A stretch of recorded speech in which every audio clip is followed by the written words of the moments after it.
ಒಂದ್ ಕತೆ ಹೇಳ. ಯಾವ ಥರದ ಕತೆ ಮೇಡಮ್? ಮಕ್ಳಿಗೆ ಇಷ್ಟ ಆಗೋ ಚಂದದ ಕತೆ ಅಲ್ಲ, ಮತ್ತೆ ತಾನೇ ಹುಡ್ಸಿರೋ ಮಗುನ ಹುಡ್ಸಿಲ್ಲ ಅನ್ನೋ ಮನುಷ್ಯ ಅಲ್ಲ ಮೃಗದ ಕತೆ. ಅಂದ್ರೆ ಟಾಕ್ಸಿಕ್ ಘನಘೋರ ಕತೆ ಅಂತ ಹೇಳ್ತಿದ್ದೀರಾ? ಸಿನಿಮಾ ನೋಡಿ ನಿಮ್ಗೆ ಗೊತ್ತಾಗುತ್ತೆ. ಅಂದ್ಹಾಗೆ ಇದು ಹೀರೋ ಕತೆ ಅಲ್ಲ, ಇಬ್ಬರು ವಿಲನ್ಗಳ ಕತೆ. ಇಬ್ರು ವಿಲನ್ನ? ಇಬ್ರಲ್ಲ, ಒಬ್ರೆ. ಎಷ್ಟು ಡಬಲ್ ಆಕ್ಟಿಂಗ್ ಅಲ್ವಾ? ಡಬಲ್ ಆಕ್ಟಿಂಗ್ಗೆ, ಬಟ್ ಏನ್ ಗೊತ್ತಾ, ಟ್ವಿಸ್ಟ್ ಮೇಲೆ ಟ್ವಿಸ್ಟ್ ಇದೆ. ಓಕೆ ವೀಕ್ಷಕರೇ, ಟಾಕ್ಸಿಕ್ ಸಿನಿಮಾ ಕೊನೆಗೂ ತೆರೆ ಮೇಲೆ ಬಂದಿದೆ. ಯಶ್ ಅವರ ಅಭಿನಯನವನ್ನು ಈಗಾಗಲೇ ಪ್ರೇಕ್ಷಕರು ಕಣ್ತುಂಬಿಕೊಂಡಿದ್ದಾರೆ. ಸಿನಿಮಾ ಬಿಡುಗಡೆ ಆದಮೇಲೆ ಎಲ್ರಿಗೂ ಒಂದು ಪ್ರಶ್ನೆ ಕಾಡ್ತಾ ಇದೆ, ಸಿನಿಮಾ ಹೆಂಗಿದೆ? ಯಶ್ ಗೆದ್ರಾ? ಯಶ್ ಆಕ್ಟಿಂಗ್ ಹೆಂಗಿದೆ? ಗೀತು ಮೋಹನ್ ದಾಸ್ ಅವರ ನಿರ್ದೇಶನ ಹೆಂಗಿದೆ? ಇದ್ರ ಬಗ್ಗೆ, ಸಿನಿಮಾ ಹೇಗಿದೆ ಅನ್ನೋದ್ರ ಬಗ್ಗೆ ನಮ್ಮ ಜೊತೆ ಹರ್ಷಿತಾ ಅವರಿದ್ದಾರೆ.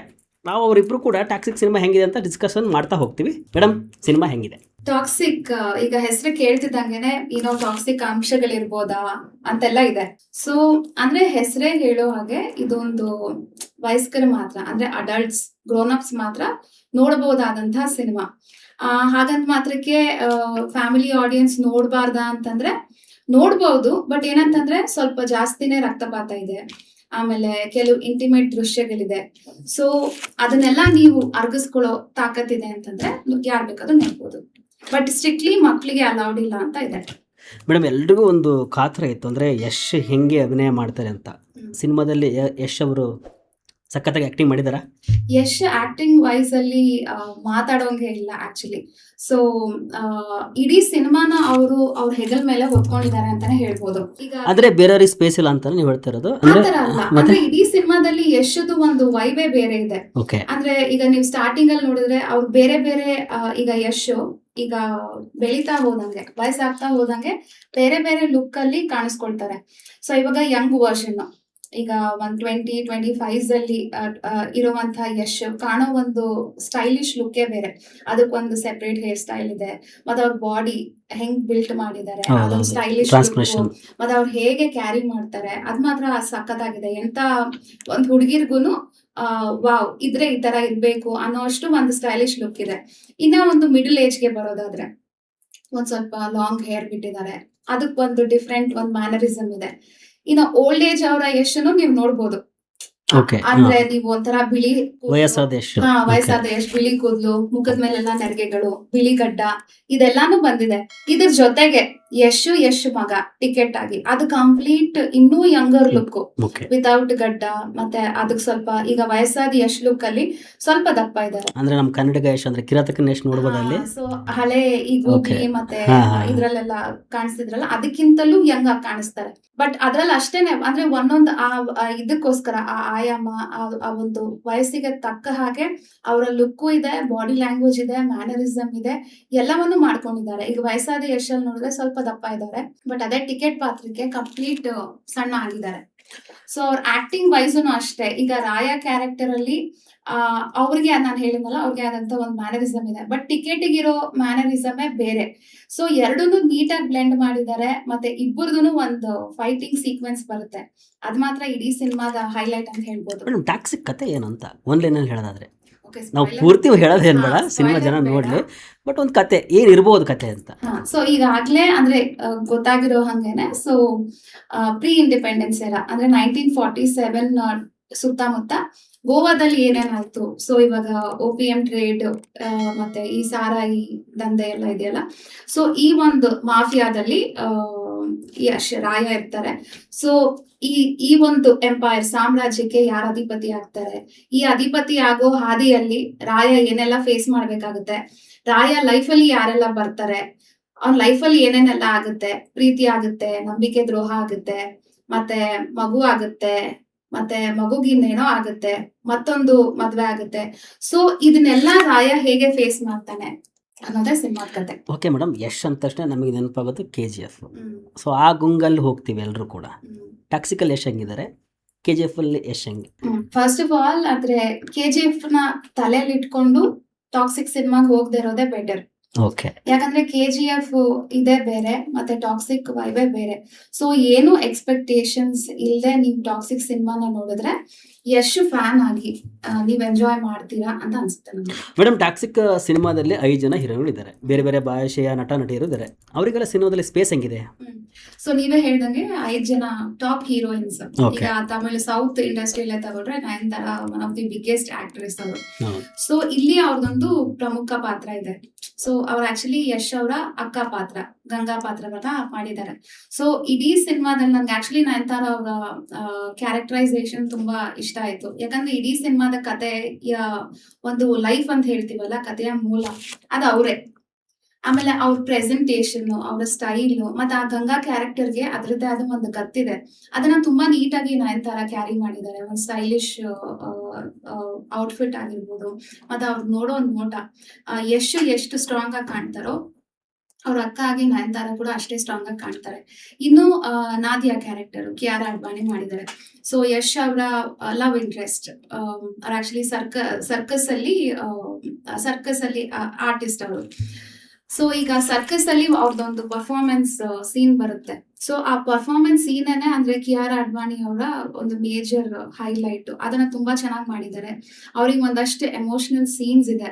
ಸೊ ಕೊಟ್ಟಿರೋ ಪಾತ್ರನ ಕಿಯಾರಾ ಅಡ್ವಾಣಿ ನೀಟಾಗಿ ಮ್ಯಾನೇಜ್ ಮಾಡಿದ್ದಾರೆ. ಇನ್ನು ರೆಬೆಕಾ ರೋಲ್ ಅಲ್ಲಿ ತಾರಾ ಸುತಾರಿಯಾ ಅವರು ಇದ್ದಾರೆ. ಒಂದೇನಂತಂದ್ರೆ ತಾರಾ ಸುತಾರಿಯಾ ಅವ್ರ ಕ್ಲೋಸ್ ಅಪ್ಸ್ ಅಲ್ಲಿ ಸ್ವಲ್ಪ ಲಿಪ್ಸಿಂಕ್ ಓಕೆ ಓಕೆ. ಆಗೋದಿಲ್ಲ. ಅಂದ್ರೆ ಅಂದ್ರೆ ಈಗ ಕನ್ನಡ- ಕನ್ನಡದಲ್ಲಿ ನೋಡ್ತೀವಿ. ಹ್ಮ್. ಸೊ ಆಡಿಯನ್ಸ್ಗೆ ಅದು ಒರಿಜಿನಲ್ ಫೀಲ್ ಬರೋದಿಲ್ಲ. ಅದೊಂದು ಕಾರಣ. ಮತ್ತೆ ಹುಮಾ ಕುರೇಶಿ ಅವರು ಅಷ್ಟೇ, ಅಂದ್ರೆ ಅವ್ರದೊಂದು ಚೂರು ನೆಗೆಟಿವ್ ಶೇಡ್ ಬರುತ್ತೆ. ಸೊ ಒಂದು ಅಬ್ಬರದ ಅಭಿನಯ ಕೊಟ್ಟಿದ್ದಾರೆ ಅಂತಾನೆ ಹೇಳ್ಬೋದು. ರುಕ್ಮಿಣಿ ವಸಂತ್ ಅವ್ರು ಆಕ್ಚುಲಿ ಸೆಕೆಂಡ್ ಹಾಫ್ ಮೇಲೆನೆ ಬರೋದು. ರಿವೀಲ್ ಮಾಡ್ಬೇಕಂದ್ರೆ ಯಶ್ ಅವರ ಪತ್ನಿ ಪಾತ್ರ. ಅಂದ್ರೆ ಅವರಿಗೆ ಆಕ್ಟಿಂಗ್ ಅಲ್ಲಿ ಸ್ವಲ್ಪ ಸ್ಪೇಸ್ ಸ್ವಲ್ಪ ಕಮ್ಮಿನೇ ಸಿಕ್ಕಿದೆ ಅಂತ ಹೇಳ್ಬೋದು. ಬಟ್ ಸಿಕ್ಕಿರೋ ಅಷ್ಟರಲ್ಲಿ ರುಕ್ಮಿಣಿ ವಸಂತ್ ನೀಟಾಗಿ ಮಿಂಚಿದ್ದಾರೆ. ಮೇಡಮ್, ಸಿನಿಮಾ ಟ್ರೈಲರ್ ಬಂತು ಅಂದ್ರೆ ಎಷ್ಟು ಬೆತ್ತಲೆ ನಿಂತ್ಕೊಂಡ್ಬಿಟ್ಟಿದ್ರು, ಆಮೇಲೆ ಬೋಲ್ಡ್ ಆಗಿ ಆಕ್ಟಿಂಗ್ ಮಾಡ್ಯಾರ ಅಂತ ಹೇಳಿದ್ರು. ಸಿನಿಮಾದಲ್ಲಿ ಹಂಗೆ ಇದೆಯಾ? ಹಾ, ಸಿನಿಮಾದಲ್ಲಿ ಇರೋದು ಆಕ್ಚುಲಿ ಟ್ರೇಲರ್ ಅಲ್ಲಿ ಇರೋದು. ಓಕೆ. ಬಟ್ ಸಿನಿಮಾದಲ್ಲಿ ಇನ್ನೊಂದ್ ಸ್ವಲ್ಪ ಜಾಸ್ತಿ ಇದೆ.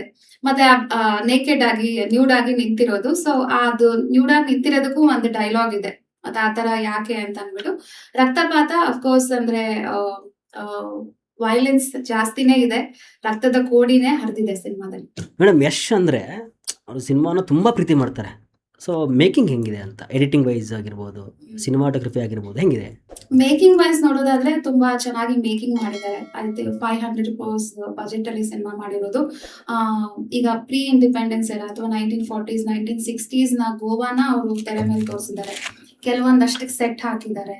ಮತ್ತೆ ಅವಾಗಿನ ಗೋವಾ ಹೇಗಿತ್ತು ಅಂತ ಹಳೆ ಸೆಟ್ಗಳು, ಮತ್ತೆ ವಿಂಟೇಜ್ ಕಾರ್ಸ್, ಹಳೆ ಕಾಲದ ಕಾರ್ಗಳು, ಮತ್ತೆ ಕಾಸ್ಟ್ಯೂಮ್ ಕೂಡ ಓಲ್ಡ್ ಸ್ಟೈಲ್ ಅಲ್ಲಿ ಹೇಗಿತ್ತು ಅದೇ ತರ ಕಾಸ್ಟ್ಯೂಮ್ಸ್. ಆಮೇಲೆ ದೊಡ್ಡ ದೊಡ್ಡ ಈಗ ಕ್ರೂಸ್ ಶಿಪ್ ಈ ತರದೆಲ್ಲಾನು ಮಾಡಿದ್ದಾರೆ. ಸೊ ಸಿನಿಮಾಗೆ ಏನೇನ್ ಬೇಕು ಮೇಕಿಂಗ್ ವೈಸ್ ಅಲ್ಲಿ, ಆಮೇಲೆ ಸರ್ಕಸ್ ಸೆಟಪ್ ಎಲ್ಲವನ್ನು ಅದ್ದೂರಿಯಾಗಿ ಮೇಕಿಂಗ್ ಮಾಡಿದ್ದಾರೆ. ಮತ್ತೆ ಪ್ರತಿಯೊಂದು ಫ್ರೇಮ್, ಈಗ ಸಿನಿಮಾಟೋಗ್ರಫಿ ಬಗ್ಗೆ ಮಾತಾಡೋದಾದ್ರೆ ಪ್ರತಿಯೊಂದು ಫ್ರೇಮ್ ಕೂಡ ರಿಚ್ ಆಗಿ ಕಾಣಿಸುತ್ತೆ. ಮೇಡಮ್, ಒಂದು ಸಿನಿಮಾ ಅಂತ ಅಂದಮೇಲೆ ಪಾಸಿಟಿವ್ ಇರುತ್ತೆ, ನೆಗೆಟಿವ್ ಇರುತ್ತೆ. ಟಾಕ್ಸಿಕ್ ಸಿನಿಮಾದಲ್ಲಿ ಏನು ನೆಗೆಟಿವ್ ಇದೆ ಅಂದರೆ ಎಲ್ಲ ಸಿನಿಮಾನು ಆಲ್ಮೋಸ್ಟ್ ಆಗಿ 2.5 ತಾಸು ಇರುತ್ತೆ. ಬಟ್ ಈ ಸಿನಿಮಾ 3 ತಾಸು 12 ನಿಮಿಷ ಅಂತ ಇದೆ. ಅಂದರೆ ನಾವು ನೋಡ್ತಾ ಇರಬೇಕಾದ್ರೆ ಏನು ಕಿರಿಕಿರಿ ಅಂತ ಅನ್ಸಲ್ವಾ ಅಂತ? ಈಗ ರೀಸೆಂಟ್ ಆಗಿ ದುರಂಧರ್ ಕೂಡ ಸ್ವಲ್ಪ ಜಾಸ್ತಿನೇ ಟೈಮ್ ಲೆಂತ್ ಇತ್ತು, ಮೋರ್ ದೆನ್ 3 hours ಎಲ್ಲ. So toxic more than 3 hours ಇದೆ. ಬಟ್ ಅಫ್ಕೋರ್ಸ್ ಕೆಲವೊಂದ್ ಕಡೆ ಈಗ ನಾನ್ ಥಿಯೇಟರ್ ಅಲ್ಲಿ ನೋಡ್ದಂಗೆ ಕೆಲವರು ಆಕಳಿಸ್ತಾರೆ, ಮೈ ಮುರಿತಾರೆ. ಸೊ ಅದಕ್ ಕಾರಣ ಅಂದ್ರೆ ಇನ್ನೊಂದ್ ಚೂರು ಚುರುಕಾಗಿದ್ದಿದ್ರೆ, ಸಿನಿಮಾ ಒಂದ್ ಸ್ವಲ್ಪ ಫಾಸ್ಟ್ ಆಗಿ ಹೋಗ್ತಿದೆ ಅನ್ನಂಗಿದ್ದಿದ್ರೆ ಮೂವಿ ಇನ್ನೂ ಕ್ರಿಸ್ಪ್ ಆಗಿರ್ತಾ ಇತ್ತು, ಸ್ವಲ್ಪ ಎಂಗೇಜಿಂಗ್ ಆಗಿರ್ತಾ ಇತ್ತು. ಬಟ್ ಎಲ್ಲೋ ಒಂದ್ ಕಡೆ ಫೈಟ್ಸ್ ನ ಸ್ವಲ್ಪ ಪ್ರೊಲಾಂಗ್ ಮಾಡಿದ್ದಾರೆ. ಆಮೇಲೆ ಕೆಲವೊಂದು ಅನವಶ್ಯಕ ದೃಶ್ಯಗಳಿಗೆ ಕಟ್ ಮಾಡಿದ್ರೆ ಸಿನಿಮಾ ಇನ್ನೂ ಚೆನ್ನಾಗಿ ಅನ್ನಿಸ್ತಾ ಇತ್ತು ಅನ್ನೋದೊಂದು ಫೀಲ್. ಯಶ್ ಅಂದ್ರೆ ಪಾರ್ಟ್ 2 ಜಾಸ್ತಿ. ಟಾಕ್ಸಿಕ್ ಪಾರ್ಟ್ 2 ಇದೆಯಾ? ಆತರ ಏನು ಓಪನ್ ಆಗಿ ಹಿಂಟ್ ಕೊಟ್ಟಿಲ್ಲ. ಓಕೆ. ಬಟ್ ಓಪನ್ ಎಂಡಿಂಗ್ ಇದೆ ಸಿನಿಮಾದಲ್ಲಿ. ಸೊ ಪ್ಲಾನ್ಸ್ ಇದ್ರೂ ಇರಬಹುದು, ಅಥವಾ ಹೀಗೆ ಇವಾಗ ಹೇಗೆ ರೆಸ್ಪಾನ್ಸ್ ಬರುತ್ತೆ ಅನ್ನೋದ್ರ ಮೇಲೆ ಡಿಸೈಡ್ ಮಾಡ್ತಾರೇನೋ. ಬಟ್ ಅನೌನ್ಸ್ ಅಂತೂ ಮಾಡಿಲ್ಲ. ಇನ್ನು ನಿರ್ದೇಶನದ ಬಗ್ಗೆ ಮಾತಾಡೋದಾದ್ರೆ, ನಿರ್ದೇಶನ ಗೀತು ಮೋಹನ್ ದಾಸ್ ಅವ್ರು ಹೌದು. ಮಾಡಿರೋದು. ಹ್ಮ್. ಫಸ್ಟ್ ಟೈಮ್ ಯಶ್ ಮತ್ತೆ ಗೀತು ಹೌದು. ಮೋಹನ್ ದಾಸ್ ಅವರಿದ್ದು. ಮತ್ತೆ ಅವರು ಹೇಳ್ತಾ ಇದ್ರು ಅಂದ್ರೆ ನನ್ ಮೇಲೆ ಯಶ್ ತುಂಬಾನೇ ನಂಬಿಕೆ ಇಟ್ಟಿದ್ದಾರೆ ಅಂತ ಹೇಳಿ. ಸೊ ಯಶ್ ಮತ್ತೆ ಗೀತು ಮೋಹನ್ ದಾಸ್ ಇಬ್ರು ಸೇರಿ ಆಕ್ಚುಲಿ ಸಿನಿಮಾದು ಸ್ಕ್ರಿಪ್ಟ್ ಬರವಣಿಗೆಯಲ್ಲಿ ತುಂಬಾ ತೊಡಗಿಸ್ಕೊಂಡಿದ್ದಾರೆ. ಹ್ಮ್. ಸೊ ನಿರ್ದೇಶನದ ವಿಷಯಕ್ಕೆ ಬಂದ್ರೆ ಐ ಥಿಂಕ್ ಸ್ಕ್ರೀನ್ ಮೇಕಿಂಗ್ ಇದೆಲ್ಲಾನು ಚೆನ್ನಾಗಿ ಬಂದಿದೆ. ಬಟ್ ನನಗ್ ಅನ್ಸಿದ್ದೇನು ಅಂದ್ರೆ ಸ್ಟೋರಿಯಲ್ಲಿ ಇನ್ನೊಂಚೂರು ಗ್ರಿಪ್ ಇರ್ಬೇಕಿತ್ತು. ಮತ್ತೆ ಕೆಲವೊಂದು ಸನ್ನಿವೇಶಗಳು ಓಕೆ ಏನೋ ಬ್ಯಾಕ್ ಗ್ರೌಂಡ್ ಇದೆ, ಬಟ್ ಎಲ್ಲೋ ಒಂದೊಂದ್ ಕಡೆ ಲಿಂಕ್ ಆಗ್ತಿಲ್ಲ ಅಂತ ಅನ್ಸುತ್ತೆ ಬಿಟ್ರೆ, ಸ್ಟೋರಿಯಲ್ಲಿ ಇನ್ನೊಂಚೂರು ಗಟ್ಟಿತನ ಇದ್ದಿದ್ರೆ ಟಾಕ್ಸಿಕ್ ಇನ್ನೂ ಚೆನ್ನಾಗಿ ಬರ್ತಿತ್ತು ಅಂತ ಅನ್ಸುತ್ತೆ. ಮೇಡಮ್ ಈಗ ಗೊತ್ತಾ ನನಗೆ ಪ್ರಶ್ನೆ ಬರ್ತಿರೋದು ಇಷ್ಟೇ. ಈಗ ನಾನು ನನ್ನ ಫ್ಯಾಮಿಲಿ ಕರ್ಕೊಂಡು ಹೋಗ್ಬೇಕಂತ ಇದ್ದೀನಿ, ಕರ್ಕೊಂಡು ಹೋಗ್ಲೇ ಬೇಡ? ಆಕ್ಚುಲಿ ಈಗ ನಾನು ಫ್ಯಾಮಿಲಿ ಜೊತೆನೆ ಸಿನಿಮಾ ನೋಡಿದ್ದು. ಓಕೆ. ಫ್ಯಾಮಿಲಿ ಅಂದ್ರೆ ನನ್ನ ಹಸ್ಬೆಂಡ್ ಜೊತೆ. ಸೊ ಈಗ ಎನಿವೇಸ್ ಮೂವಿ ಇರೋದೇನೆ ಗ್ರೋನ್ ಅಪ್ಸ್ಗೆ, ಸೊ ಗ್ರೋನ್ ಅಪ್ಸ್ ನೋಡ್ಬೋದು. ಮತ್ತೆ ಯಶ್ ಒಂದು ಇಂಟರ್ವ್ಯೂ ಅಲ್ಲಿ ಓಪನ್ ಆಗಿ ಹೇಳಿದ್ದಾರೆ, ಅಂದ್ರೆ ನಾನು ಸಿನಿಮಾದಲ್ಲಿ ನಾನೆಲ್ಲೂ ಕಿಸ್ ಮಾಡಿಲ್ಲ ಅಂತ. ನಂಗೆ ಅದೇ ಕಾಡ್ತಾ ಇರೋದು. ಅಷ್ಟೆಲ್ಲ ಬೋಲ್ಡ್ ಆಗಿ ಆಕ್ಟಿಂಗ್ ಮಾಡಿದ್ದಾರೆ, ಆಮೇಲೆ ರೊಮ್ಯಾನ್ಸ್ ಮಾಡಿದರೆ, ಒಂದು ಕಿಸ್ ಮಾಡಿಲ್ವಾ? ಅಂದ್ರೆ ರೊಮ್ಯಾನ್ಸ್ ದೃಶ್ಯಗಳಿದೆ, ಬಟ್ ಅದನ್ನ ಅವ್ರು ಹೇಗೆ ಶೂಟ್ ಮಾಡಿದ್ದಾರೆ ಅನ್ನೋದು ಇಂಪಾರ್ಟೆಂಟ್. ಸೊ ಅಲ್ಲಿ ಲಿಪ್ ಟು ಲಿಪ್ ಕಿಸ್ ಆಗ್ಲಿ ಆ ತರದ್ದೇನಿಲ್ಲ, ಬಟ್ ಒಂಥರ ಇಂಟಿಮೇಟ್ ಆಗಿ ತೋರಿಸಿದ್ದಾರೆ. ಮತ್ತೆ ಕೆಲವೊಂದು ದೃಶ್ಯಗಳು ಸ್ವಲ್ಪ ಔಟ್ ಆಫ್ ಫೋಕಸ್ ಅಲ್ಲಿ ಇದೆ, ಆ ತರ ಬರುತ್ತೆ ಬಿಟ್ರೆ ತೀರಾ ಮುಜುಗರ ಆಗುತ್ತೆ ಅನ್ನೋ ಲೆವೆಲ್ಗೆ ನೋಡಕ್ಕೆ ಆಗಲ್ಲಪ್ಪ. ಈಗ ಹಸ್ಬೆಂಡ್ ಜೊತೆಗೋ ವೈಫ್ ಜೊತೆಗೋ ಕುತ್ಕೊಂಡು ನೋಡಕ್ಕೆ ಆಗಲ್ಲ ಅನ್ನೋ ಲೆವೆಲ್ಗೆ ಏನಿಲ್ಲ. ಮೇಡಮ್ ಥಿಯೇಟರ್ ಹೋಗಿದ್ರಲ್ಲ ನೀವು, ಅಲ್ಲಿ ಫ್ಯಾನ್ಸ್ ರಿಯಾಕ್ಷನ್ ಹೆಂಗಿತ್ತು ಅಂತ ಅವ್ರದೆಲ್ಲ? ಫ್ಯಾನ್ಸ್ ಆಕ್ಚುಲಿ ಅದೇ ಅಂದ್ರೆ ಯಶ್ ಬಗ್ಗೆ ಫ್ಯಾನ್ಸ್ಗೆ ತುಂಬಾನೇ ಪಾಸಿಟಿವ್ ಇದೆ. ಅಂದ್ರೆ ಅವ್ರ ಆಕ್ಟಿಂಗು ಹಂಗೆ ಇದೆ ಬಿಡಿ, ಆಕ್ಟಿಂಗ್ ಚೆನ್ನಾಗಿ ಮಾಡಿದ್ದಾರೆ. ಅದು ಒಂದು ಗತ್ತು ಕದರು, ಆ ಒಂದು ಸ್ಟೈಲು, ಅದು ಆ ತರ ನೀಟಾಗಿ ಕ್ಯಾರಿ ಮಾಡಿದ್ದಾರೆ. ಸೊ ಸ್ಕ್ರೀನ್ ಮೇಲೆ ಯಶ್ ನೋಡೋದೇನೆ ಒಂದು ಸೆಲೆಬ್ರೇಷನ್ ಅಂತ ಅನ್ಸುತ್ತೆ. ಬಟ್ ಅದೇ ಅಂದ್ರೆ ಕಥೆಯಲ್ಲಿ ಒಂಚೂರು ಇನ್ನೂ ಗ್ರಿಪ್ ಇದ್ದಿದ್ರೆ ಮೂವಿ ಇನ್ನೊಂದು ಲೆವೆಲ್ಗೆ ಹೋಗ್ತಿತ್ತು ಅಂತ ಅನ್ಸುತ್ತೆ. ಮೇಡಮ್, ಇನ್ನು ಬಜೆಟ್ ಬಗ್ಗೆ ಮಾತಾಡೋದಾದ್ರೆ 500 600 ಕೋಟಿ ಸಿನಿಮಾಗೆ ಖರ್ಚಾಗಿದೆ ಅಂತ ಹೇಳ್ತಾರೆ, ಪ್ರಮೋಷನಿಂದ ಎಲ್ಲ ಸೇರ್ಬಿಟ್ಟು. ಸೊ ಹಾಗೆ ಇವತ್ತು ಬುಧವಾರ, ಸೊ ಇನ್ನೂ ಒಂದು ವಾರ ಅಂದರೆ ಇನ್ನೂ 4 ದಿವಸ ಗ್ಯಾಪ್ ಇದೆ. ಸೊ ಒಳ್ಳೆ ಕಲೆಕ್ಷನ್ ಮಾಡೋದು ಅಂತ ಅನಿಸುತ್ತೆ. ಅದಾದಮೇಲೆ ಬುಕ್ ಮೈ ಶೋಲು ಕೂಡ ಎಲ್ಲ ಪೂರ್ತಿ ಟಿಕೆಟ್ ಸೋಲ್ಡ್ ಔಟ್ ಆಗಿದೆ. ಇದ್ರ ಬಗ್ಗೆ ಎಸ್, ಅಂದ್ರೆ ಯಶ್ ಫ್ಯಾನ್ಸಿಗಂತೂ ತುಂಬಾನೇ ಕ್ರೇಜ್ ಇದೆ. ಯಾಕಂದ್ರೆ ಒಂದ್ 4 years ಗ್ಯಾಪ್ ಆದ್ಮೇಲೆ ಯಶ್ ಸ್ಕ್ರೀನ್ ಮೇಲೆ ಬರ್ತಿರೋದು. ಆಮೇಲೆ ಈ ಸಿನಿಮಾಗೋಸ್ಕರ ತುಂಬಾನೇ ಅವ್ರ ಎಫರ್ಟ್ಸ್ ಹಾಕಿದ್ದಾರೆ. ಸಿಕ್ಕಾಬಟ್ಟೆ. ಸೊ ಯಶ್ನ ಹೇಗೆ ಅಂದ್ರೆ ಅವ್ರನ್ನ ನೋಡೋದಕ್ಕೇನೆ ಫ್ಯಾನ್ಸ್ ಕಾತರದಿಂದ ಕಾಯ್ತಿದ್ದಾರೆ. ಸೊ ಈಗ ನಮ್ಮಲ್ಲೇ ನಾವು ಕೂಡ ಫಸ್ಟ್ ಡೇ ಫಸ್ಟ್ ಶೋ ಎಲ್ಲ ನೋಡಿದಾಗ ಫ್ಯಾನ್ಸ್ ಅಂತೂ ಈಗ ಸಂತೋಷ್ ನರ್ತಕಿ ಥಿಯೇಟರ್ ಎಲ್ಲ ಹಬ್ಬದ ವಾತಾವರಣ, ಸೆಲೆಬ್ರೇಷನ್ ಅಂತೂ ಜೋರಾಗಿದೆ. ಸೊ ಫ್ಯಾನ್ಸ್ ಅಂತೂ ಯಶ್ ಆಕ್ಟಿಂಗ್ ನ ಎಂಜಾಯ್ ಮಾಡ್ತಾ ಇದ್ದಾರೆ. ಅಂದ್ರೆ ಬೇರೆ ಭಾಷೆಯಲ್ಲೂ ಕೂಡ ಸಿಕ್ಕಾಪಟ್ಟೆ ಎಂಜಾಯ್ ಮಾಡಿದ್ರು. ಅಂದ್ರೆ ಇವಾಗ ಯಶ್ಗೆ ವರ್ಲ್ಡ್ ವೈಡ್ ಅಂತೂ ಫ್ಯಾನ್ಸ್ ಇದ್ದಾರೆ. ಸೊ ಯಶ್ ಆಕ್ಟಿಂಗ್ ಅಂತೂ ಯಾರು ಎಂಜಾಯ್ ಮಾಡಲ್ಲ ಅಂತ ಹೇಳಂಗಿಲ್ಲ. ಈಗ ಲಾಂಗ್ ವೀಕೆಂಡ್, ನೀವೇ ಮೆನ್ಷನ್ ಮಾಡಿದ್ರೆ ಲಾಂಗ್ ವೀಕೆಂಡ್ ಇದೆ. ಸೊ ವೀಕೆಂಡ್ ಇರೋದ್ರಿಂದ ಮತ್ತೆ ಬಜೆಟ್ ಜಾಸ್ತಿ ಇದೆ. ಸೊ ಬುಕಿಂಗ್ಸ್ ಕೂಡ ಆಗ್ತಾ ಇದೆ ಅದಕ್ಕೆ ತಕ್ಕನಾಗೇನೆ. ಸೊ ಕಲೆಕ್ಷನ್ ಕೂಡ ಜಾಸ್ತಿ ಆಗ್ಬಹುದು ಅನ್ನೋ ನಿರೀಕ್ಷೆ ಅಂತೂ ಇದೆ. ಅನೌನ್ಸ್ ಸಿನಿಮಾ ತಂಡದವರೇ ಮಾಡಬೇಕಾಗುತ್ತೆ ಫೈನಲ್. ಅದು ಎಷ್ಟು ಕಲೆಕ್ಷನ್ ಆಗಿದೆ ಅನ್ನೋದು ಅವರೇ ಅನೌನ್ಸ್ ಮಾಡಬೇಕು. Okay, thanks madam. Toxic cinema review ಕೊಟ್ಟದಕ್ಕೆ ತುಂಬ ಚೆನ್ನಾಗಿ ಹೇಳಿದ್ರಿ. ಏನಿತ್ತು ಅದನ್ನು, ವಾಸ್ತವ ಏನಿತ್ತು ಅದನ್ನು ಹೇಳಿದಿರಿ. ಹೌದು, ನಿಜ, ತುಂಬ ಚೆನ್ನಾಗಿ ವಿವರಣೆ ಕೊಟ್ಟಿದ್ರಿ.